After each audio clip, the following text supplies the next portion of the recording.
So the point of the radius ratio rule is to have a method for predicting what kind of holes an ion will occupy in a particular lattice.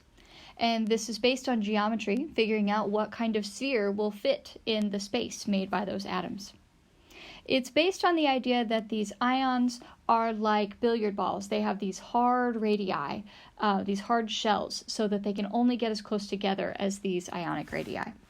So the way that we calculate the radius is to put usually the cation over the anion, but the small radius over the large radius, and then see what that ratio is and match it up on the table. So if we start with sodium chloride, we see that the sodium radius is 116, and the chloride radius is 167, and these are both in peak meters.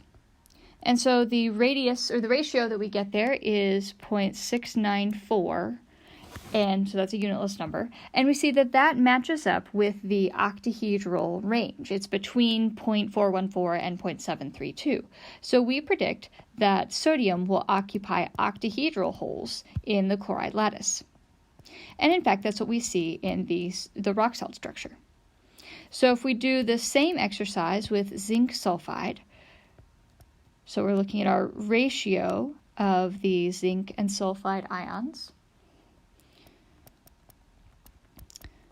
we see that the ratio is 0.518. And that has no units. So 0.58, that also predicts an octahedral hole. But we just talked about how in the zinc blende structure, zinc occupies tetrahedral holes in the sulfide lattice. So here's the thing, the radius ratio rule, it doesn't work all the time because some of those fundamental assumptions about ions being hard spheres break down. And I want to plant the seed that we'll talk about next time. I want you to think about, why does zinc sulfide in particular, why do those assumptions about ionic bonding break down? The last one that we're going to do is cesium chloride.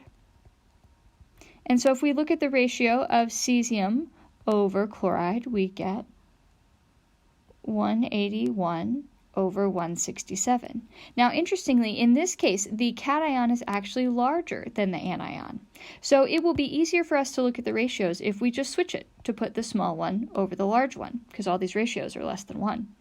So if we put the small one first, we get 167 over 181.